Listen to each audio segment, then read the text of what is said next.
विरोधी पक्षनेतेपद देत नसल्यानं संजय राऊत संतापले। दोन्ही सभागृहात विरोधी पक्षनेता नाही, अमित शहा फडणवीसांना चेकमेट करण्याचा प्रयत्न करत असल्याचा दावा।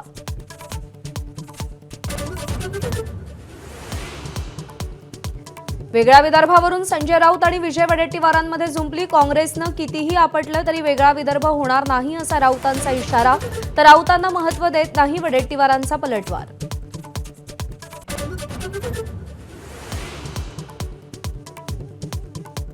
पार्थ पवारांच्या जमीन खरेदी प्रकरणात अधिकाऱ्यांनी कागदपत्र बघायला हवी होती। अजित पवारांनी अधिकाऱ्यांवर खापर फोडलं।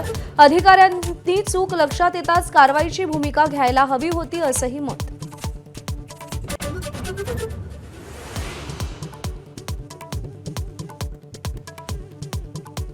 बार्टी आणि सारथीच्या स्कॉलरशिप आता मेरिटनुसार मिळणार। अजित पवारांची विधिमंडळात माहिती।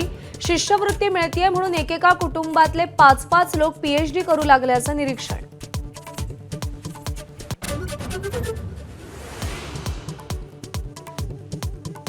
भास्कर जाधव आणि नितेश राणेंमध्ये भर सभागृहात टोलवाटोलवी। जाधवांचा चिडू नका असा नितेश राणेंना सल्ला, तर सगळं 2014च्या आधी झालंय असं मानू नका, नितेश राणेंचा पलटवार।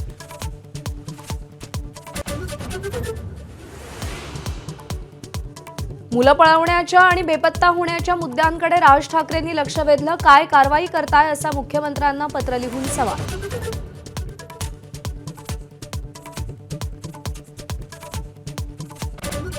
शिक्षक आणि कर्मचाऱ्यांना जुनी पेन्शन योजना लागू करण्याच्या मागणीसाठी सत्ताधारी आमदारांचाच पायऱ्यांवर आंदोलन। सेवेत असलेल्या शिक्षकांना टीईटी सक्तीमधून वगळा अशीही मागणी।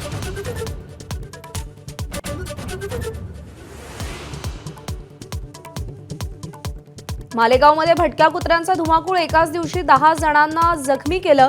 महापालिका निष्क्रिय असल्यानं संतप्त कुटुंबियांनी जखमींना महापालिकेत आणलं।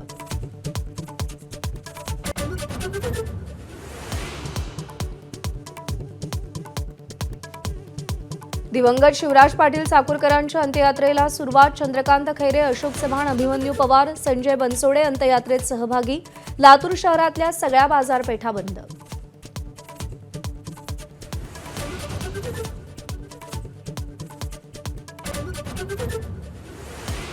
लायनल मेसीच्या 70 फुटांच्या पुतळ्याचं कोलकात्यात त्याच्याच हस्ते अनावरण। इडन गार्डनवर फुटबॉलपटू आणि चाहत्यांना अभिवादन।